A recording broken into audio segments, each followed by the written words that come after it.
So I positioned the boxwood right there in this bed, and I have it on kind of on center between the magnolia tree and the weigela that's between these two posts. I'm not sure if the weigela is alive. I transplanted it last year. It was doing okay, and but it's super little.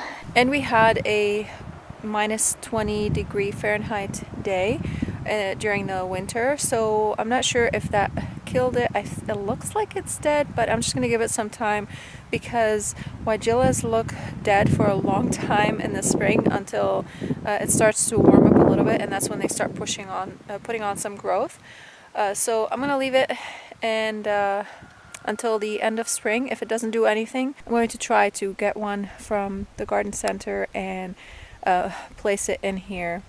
But first I have to get done with planting all the plants that I have before I add more plants to plant. We have the magnolia tree right here, which is just starting to bloom. And look at this. Look at these blooms. They are doing really good, and I really love the color of these blooms. I wish I was able to find a darker one. I think that would have also looked really good in here. I love dark color blooms, like with a hot pink or kind of like a mauve pink.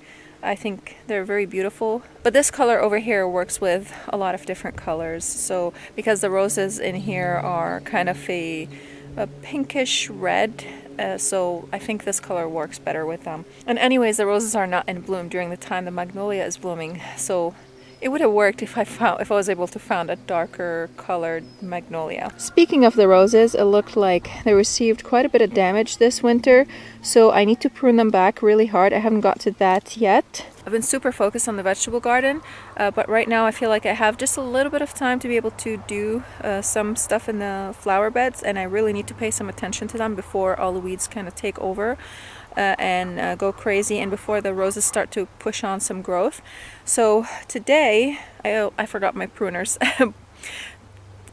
So today we are going to plant this boxwood over here, and we're going to clean up this bed a little bit. I need to get my pruners. I totally forgot about those. And I also have here, I scattered some alyssum seeds and some, what's it called? Some other flowering annuals. I also did that in one of the videos, and if you are interested in watching that, I'll leave it in the description box below.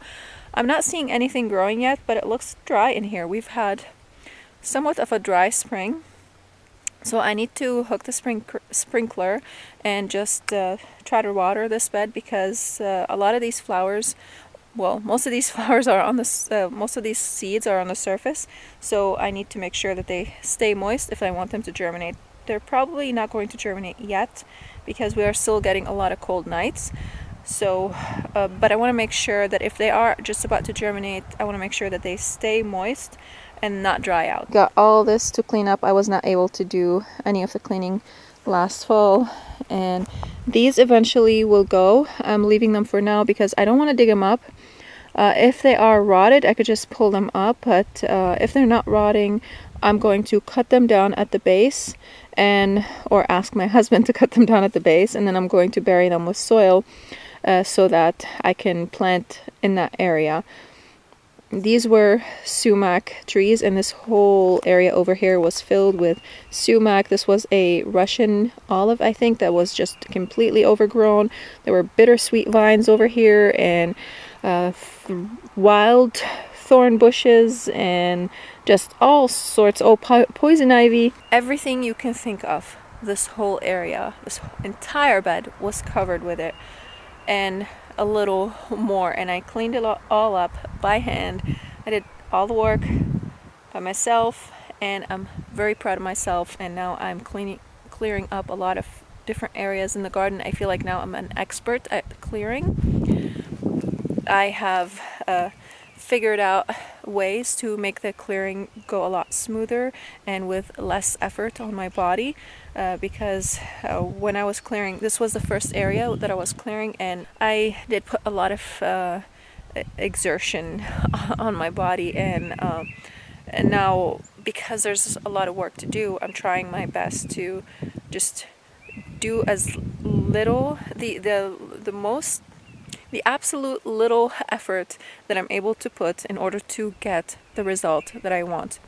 That's my goal in this whole gardening over here, because I do most of the work myself and I don't want to injure my body. I enjoy gardening and I want to continue to be able to enjoy gardening, and also to be able to serve my family, to take care of my children, and just be there for my husband and be a support, and not be, and just, I don't want to injure myself. And I already have I have this whole thing with my foot is still not resolved, so I'm trying my best to be as gentle as I can on myself. So maybe my videos will help you if you are in a similar position, or if you are injured, or if you don't want to injure yourself and just trying to do and you enjoy gardening and you want to do the work that you want to do or need to do, and just want to be gentle on your body. So hopefully I can give you some tips on that. And yeah, all right, so let's get to the point. The whole point in here is to plant this boxwood, and I'm so excited that we get to do this today. I've been waiting for this moment for a whole year, maybe a little over a year, and now I get to do this. So that's the first thing I'm going to tackle in this bed, and I might move the plants that are next to it because they are pretty close to it and they grow kind of big. Those are Shasta daisies in here. I have one right next to it over here on this side, and one over here on that side. So I'm probably going to move these. I might move that one back to there, and this one I might just push it a little bit over this way so that it doesn't smother this boxwood, because it's still kind of little, and these Shasta daisies grow really big and tall, so it might cover the foliage of this boxwood, and I don't want to do that. I still didn't tell you what kind of boxwood this is.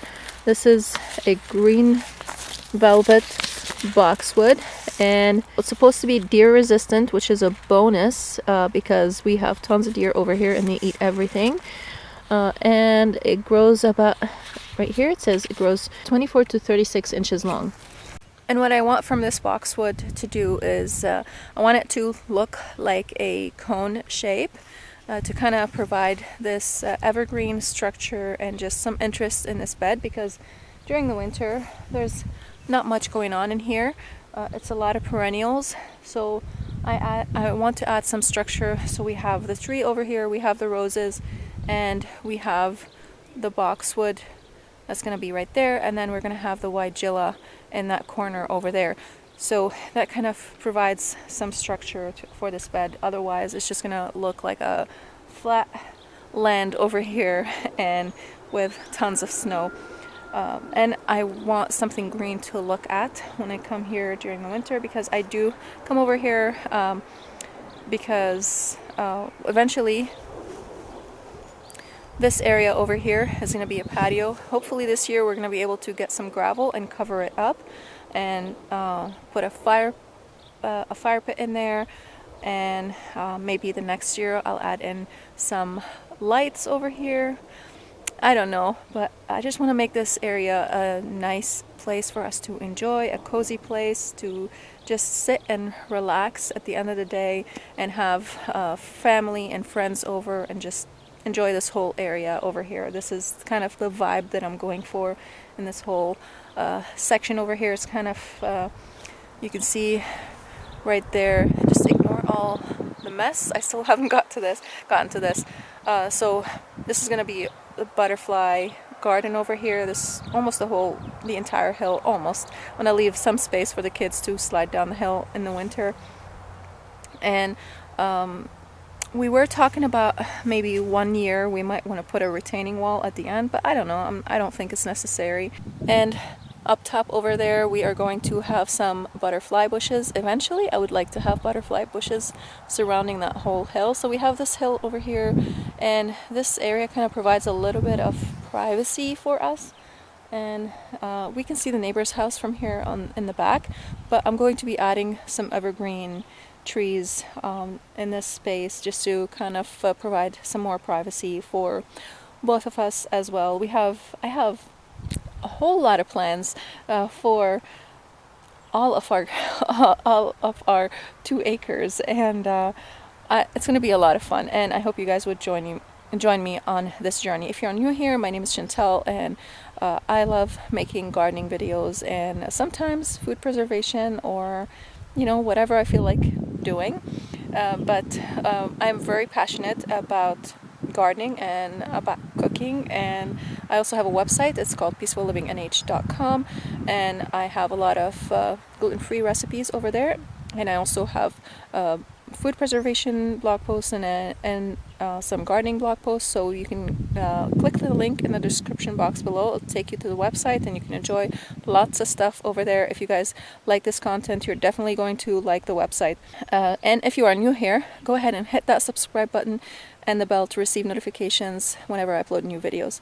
So the boxwood definitely does not look healthy, so I got some plant tone with me here, and I'm going to be amending it. So I got the boxwood from Home Depot because that's the only place that was open during the time when I wanted to get it, and the nurseries over here I opened pretty late. I think about now they're probably open, but I just wasn't able to be patient enough. And it was a good size and sizable enough for me to start shearing it and forming it. Probably by this fall I'll be able to shear it a little bit, and from what I know about boxwood so far, not that I'm an expert at all, I'm super new to this, but from what I know is that you want to start training them really young to take the form that you want them to take, so that they grow, they get a full growth on them, and they don't have empty spots in them where you have just kind of a branch sticking out and a hole in there.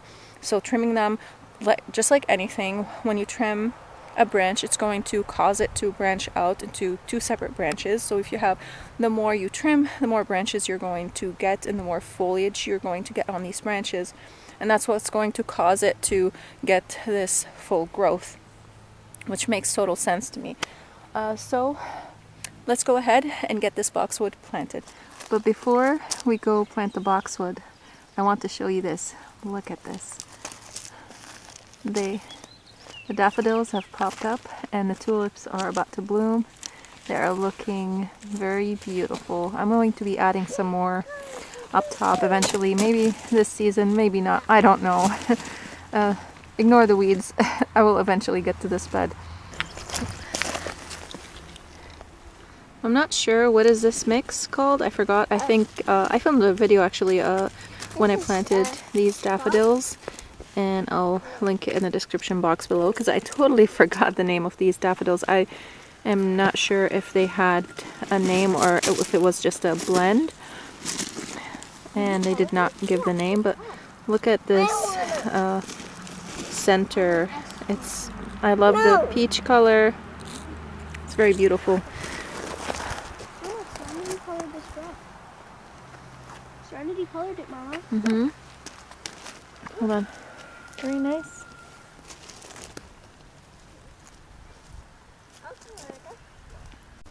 And these sedum are just starting to push some growth. These are low-growing sedums, and I really love their color over here. And I love the color of the new growth. And I don't know if you guys can see it in this sunshine over here.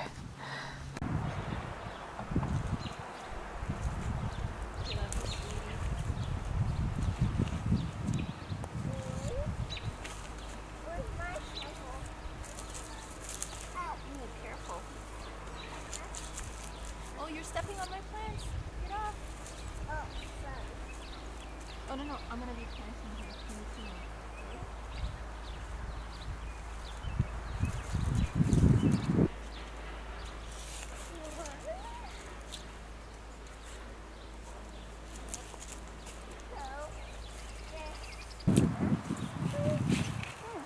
Look at these roots. This is insane. I think it is definitely pot bound. I did not realize this is how the roots were, and I think it was getting a little thirsty. No, sweetie, I need that. Well, it was getting a little thirsty, and I wonder if that's why it's yellow. And it's definitely nutrients deficient. So I'm gonna tease the roots a little bit. I don't have a knife with me and I totally forgot my pruners, so let's see, how can I do this? I would have just kind of sliced through it. Maybe I'm gonna go get my pruners actually.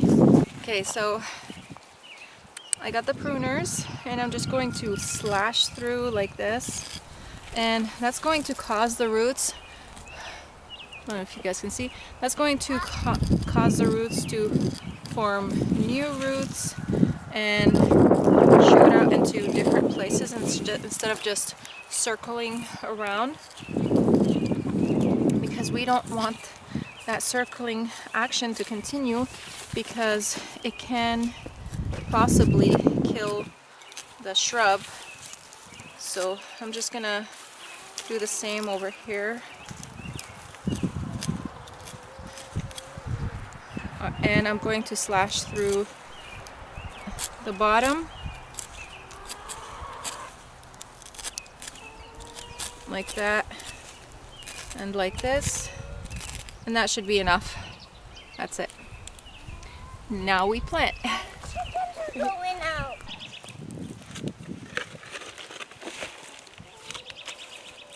So you want to dig the hole bigger, about twice as big as the shrub that you are planting. Look, a rock. I just started. This is my, what is this? It's my story. Is that dirt or sand? They're not going out, Dirt Sam. and sand. No, she. You can't plant. Can you actually plant something in sand? It's actually pretty good, Gabriel. Yeah. What is pretty This good? soil, it's a lot better than the rest of our property. It's better than soil? No, this soil is better. There we go. Than the than rest? the rest of our property. That makes sense because there's trees there and they didn't clear out the trees, so. And also a lot of debris fell in here. Yeah. And it made a lot of compost.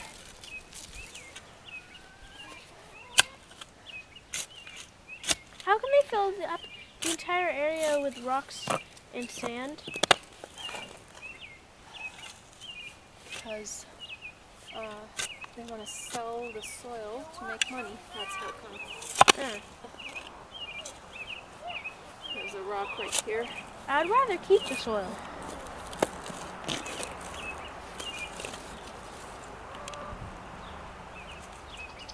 I'd only do that if I had a lot of land, and that land I never use. Let's see, is that good enough? Ever.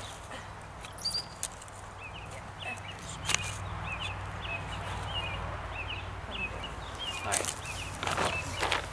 Got some plantain in the hole. Hold up. Another rock. What is that? Fertilizer? Fertilizer. What kind of fertilizer is it? Oof. They stink. What kind of fertilizer is it? Just a general fertilizer. I mean, organic. what is it made of? It's made of animal. Yeah. Uh-oh. Let's see. Is that the height?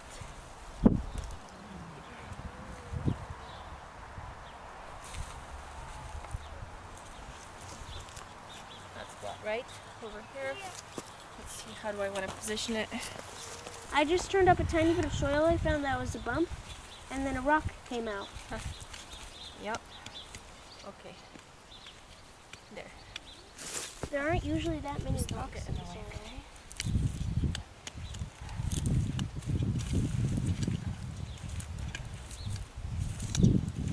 Isn't Serenity cute? Serenity, don't bend down too low or you'll get ticks.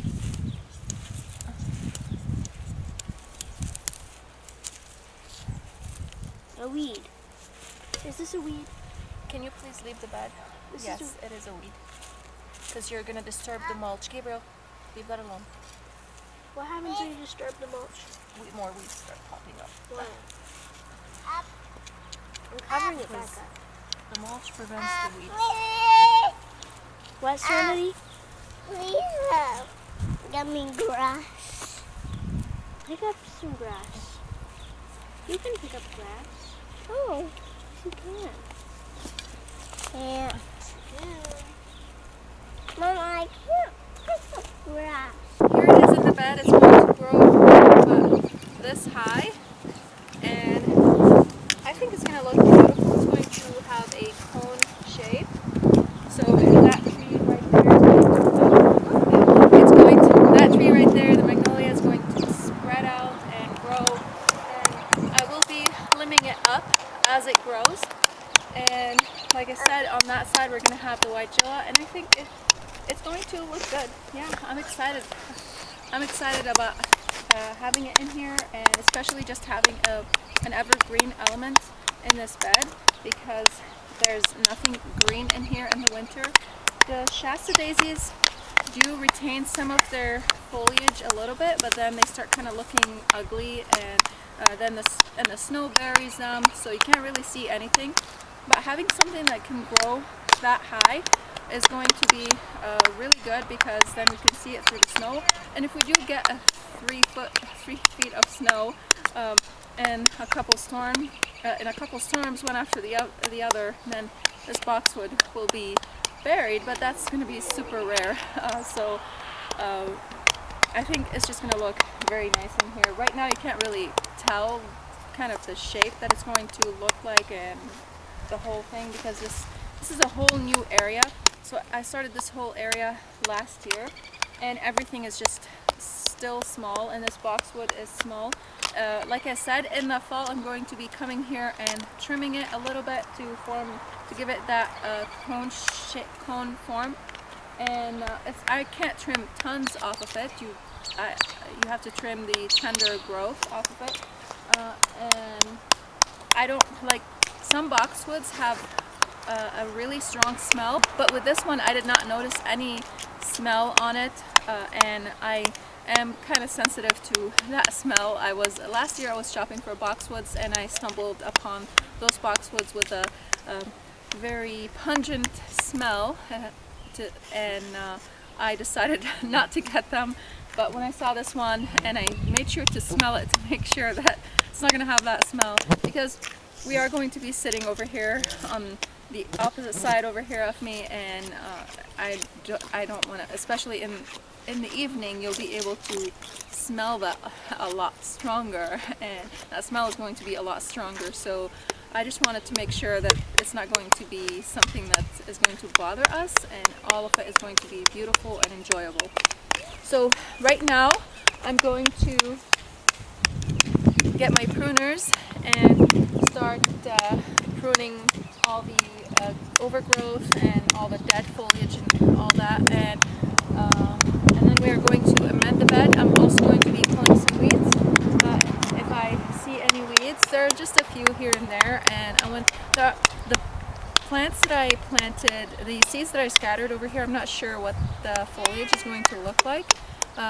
For a few of them I do know, but the plant that I can't remember its name, I don't know what the foliage is going to look like, so I'm going to be super careful in that area. I have some lupins in the back over there. I'm going to be super careful around that area because I'm not sure what that plant is going to look like. What I can do is I can go online and look for the seedling stage of that plant, what it looks like, and then I can be better educated on when I'm weeding.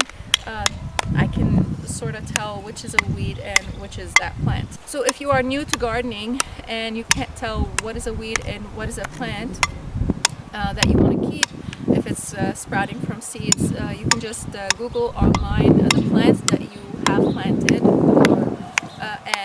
or the plant that you can Google online the plant that you have planted and what it looks like in its seedling stage, and then you can decide if it's a weed or not. And if you don't know what's growing in there because you didn't plant them, they just planted themselves, maybe, I think there are some apps that can tell you the seedling stage, what kind of plant, at the seedling stage, what kind of plant it is. I don't know of any of these apps because I personally don't use them. But if any of you use them, please put the names of these apps in the comment section below. So those of us who want to use these apps will know what kind of apps to look for, because there are tons of apps out there and not all of them are good.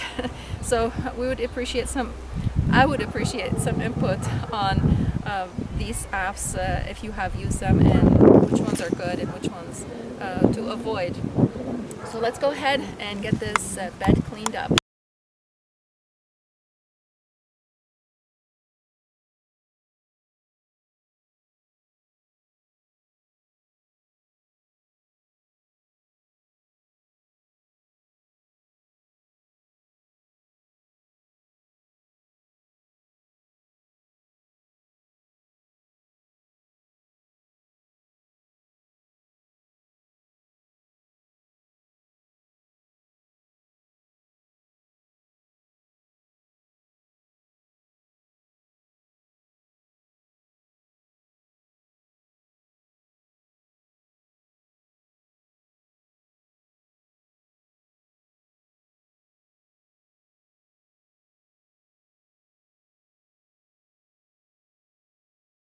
So just by cleaning up these perennials, the bed already looks so much better.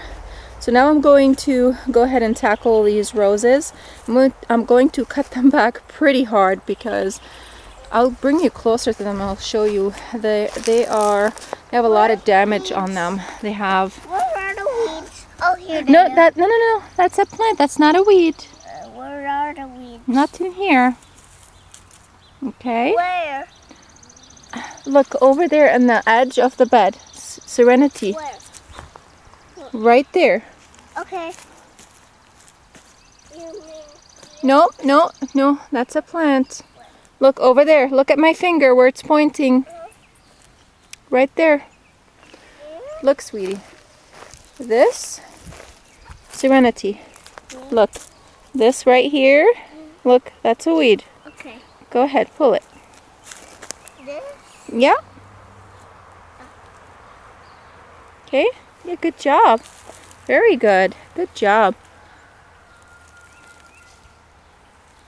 Where do I put it? You can put it in a wheelbarrow. Okay. Over there, sweetie. Very good. And Okay. So all these little ones right here, all these are weeds. Okay? You want to pull them? Yeah. Good job, Serenity. Thank you. Good helper. Alright, so where was I? You can, if you look closer, you can see some dieback, winter dieback, and some, I don't know, that's not black spot. I'm not sure what that is. I need to look up the different rose diseases. I'm not sure what this is, but this has happened to all of them, so I'm just gonna cut them back pretty hard all the way down to the new growth, and hopefully this year they'll do better. These are knockout roses. They're supposed to do better than this, but I think with all the moisture that we get, our winters might be a little bit harsh for them. And this area does get full sun. This side of the bed where the roses are at gets all day long sun. You okay? In the back, it gets shaded in the afternoon in the summer. So let's go ahead and cut these roses back, and then we are going to amend the perennials.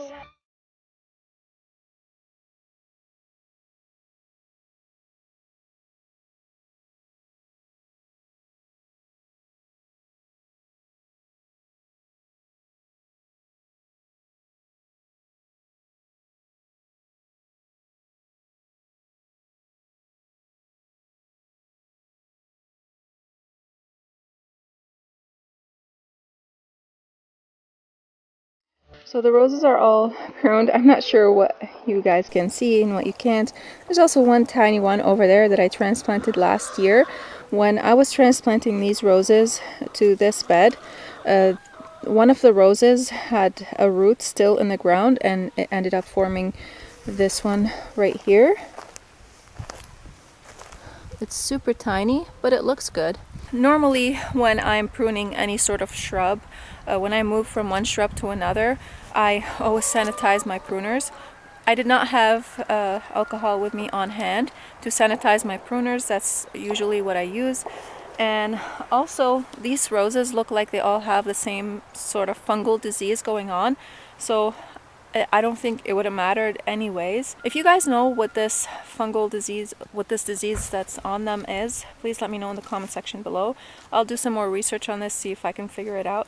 Also, when I said earlier that I try to, you know, do things the easy way, I'm not an expert at figuring out things the easy way. So if you guys see me doing something the hard way, please let me know.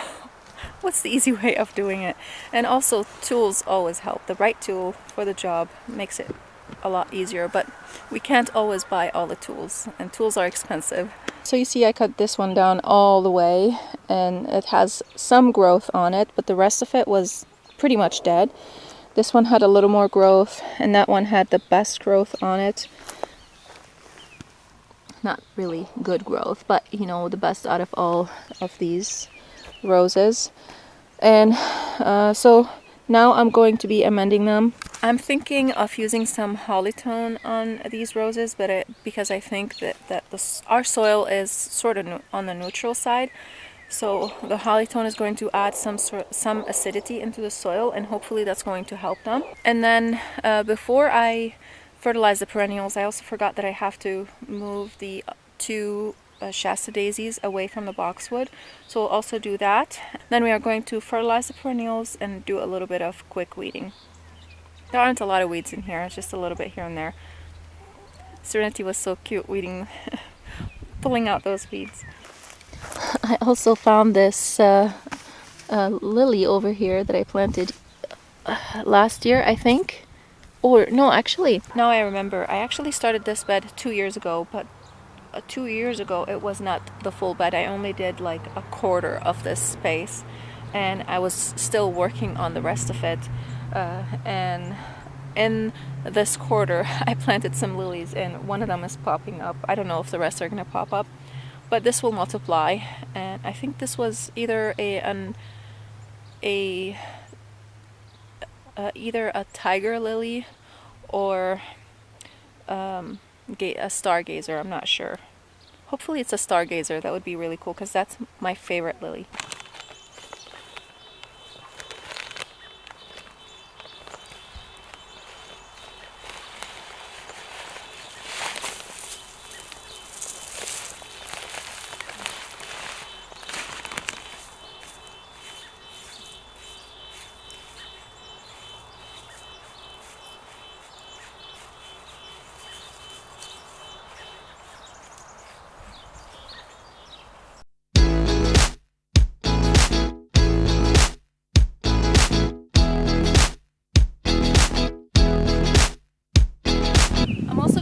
Hollytone on this magnolia tree because magnolias like an acidic soil, and I figured hollytone works on evergreens, and it also works on hollies, and it also works on shrubs that love acidic soil.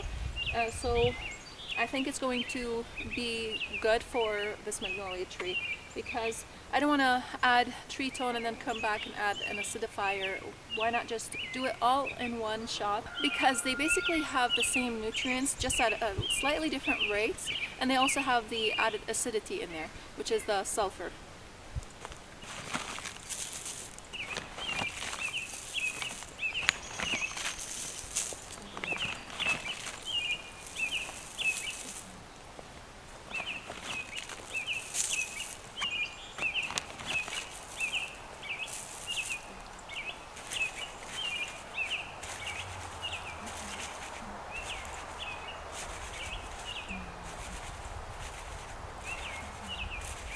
It also looks like some of the seeds I scattered earlier this winter are just starting to sprout. There's a few in the back as well. Right here, right there. So now let's go ahead and move the Shasta daisies away from the boxwood before I forget and they start growing too big and smother the boxwood. As I said earlier, this one over here is going to just shift slightly to right here. There's another Shasta daisy over here, but I think it's going to be okay with being about 18 inches apart from each other or so. And that one right there is going to move over to right there between these two, kind of in a triangle form right.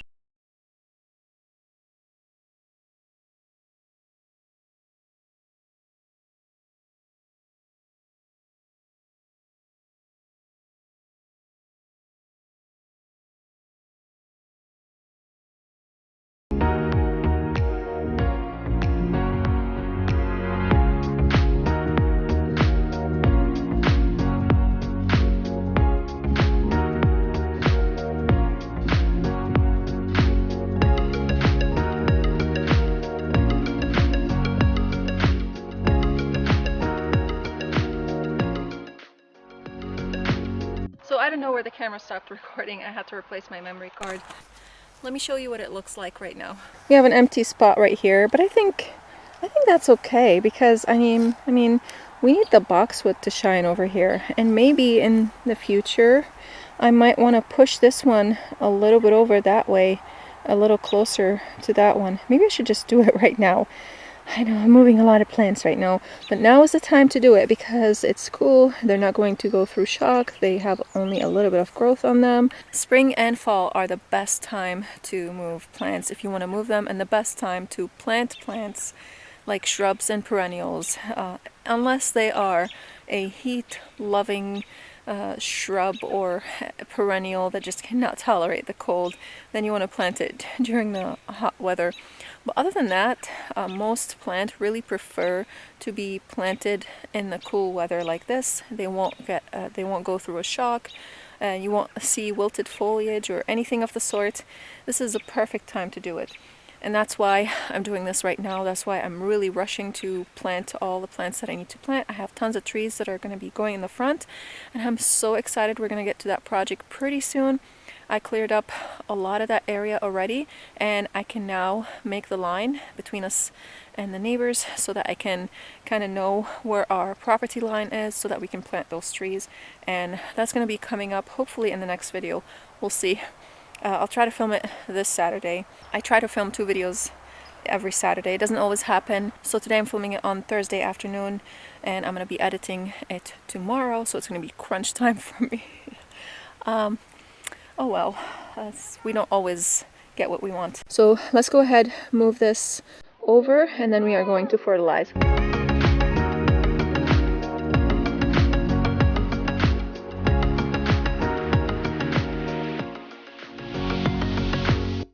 I know this doesn't look like much. I only needed to move it a little bit over here so that the boxwood has its breathing room and it can grow to its full potential, and so that this plant over here doesn't get in its way. Eventually, I'm probably going to be removing all these Shasta daisies and planting something else. I might leave some of them and remove some of them, and I will have to plant something low in front of the boxwood and give it its breathing room. But for now, while the boxwood is small, doing this is going to help it so that it can get all the sunlight that it needs. And like I said, I know this doesn't look at much, but I sort of like symmetry. It's not exactly symmetrical on this side, but you know, to me, this matters. I don't know, maybe it's just a little bit of OCD in me.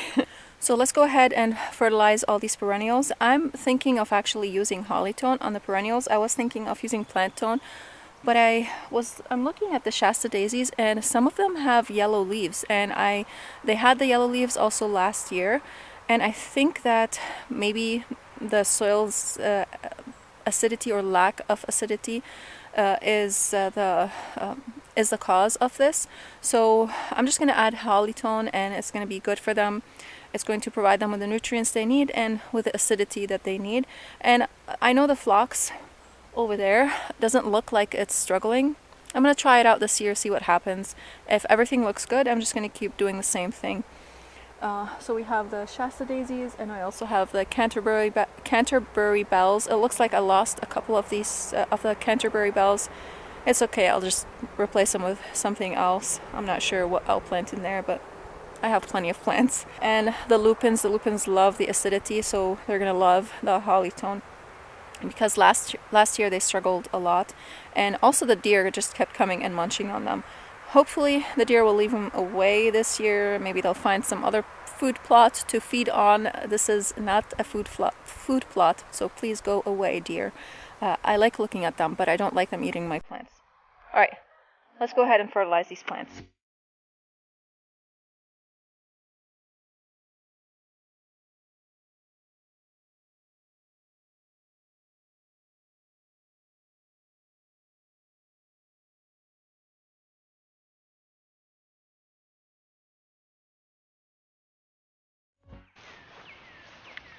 Okay, everything is fertilized right now. I'm not going to bother scratching all that fertilizer into the soil. It's a lot.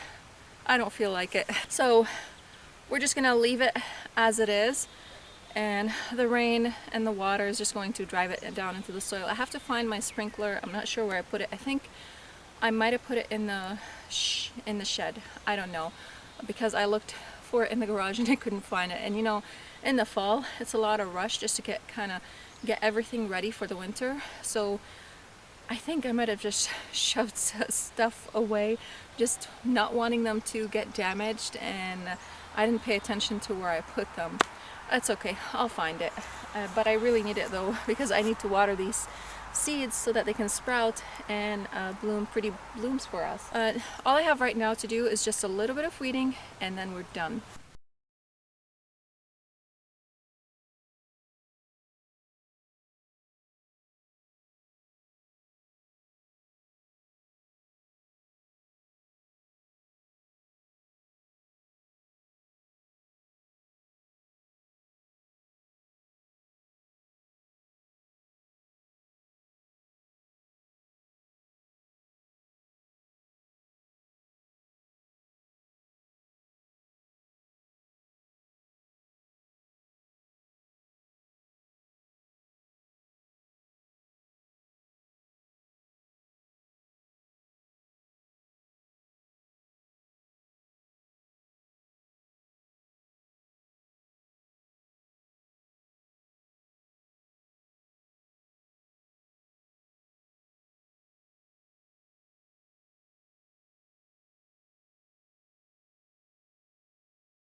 Alright, this bed is done, and I am super happy with how it's looking. I really do love the boxwood over here, and once this magnolia starts putting on some more growth, you'll be able to see it better, and hopefully I'll be able to get my hands on maybe a reblooming weigela if this one dies, if this one is dead. We'll see. And yeah, everything is just looking great. I think this holly tone is probably going to be really good for these Shasta daisies, or maybe this one just has a yellow color. I don't know. Could be that too. But yeah, everything is looking really good, and I'm super happy with it. And now I just have to clean up the mess I made over here. There were some big roots from these sumac trees over here. And I also didn't give you a look at the lupins, but they are just starting to put on some growth, and hopefully this fertilizer is going to help them to grow a little bit better. I need to get some water going in here. Hopefully this year I'll be able to put some irrigation in this bed and get rid of these over here. I can't really shake them or rock them. No, I actually can. Wow, I can't believe this. Yay, I can. So what I'm gonna do is, I totally can, yeah. Oh, last year I wasn't able to do that. Okay, so I did scatter some seeds here. I'm gonna let them grow, and then by the end of the season, this fall, hopefully we'll be, God willing, we'll be able to take these 3 posts, because I think they're just fully rotted, because all the roots, I was basically just taking the roots out and tossing them out because they're completely rotted. And I don't have to cut them. I can just take them out of here completely and fill the holes with some soil and put down some mulch. So that's progress. You don't really have to, you know, with trees that don't have gigantic roots, like these sumacs, it's super easy to pull them once they rot in the ground. But with that one over there, the Russian olive, there's no way I can remove that thing. I dug around it so that just to kind of make sure it's gonna die. And now I can top it with some more soil and plant something on it. And hopefully I can do that this year. So this is it. I am super happy with the progress. This whole bed is done. Now I have a whole bunch still to go. So I want to thank you guys so much for watching, and I'll put a clip over here. I'll put a clip for you over here of when I made this bed, when I finished making it for you, so that you can watch. The mayflies are here, so that you guys can go ahead and watch it. Thank you so much for watching, and I'll see you again next time. Bye.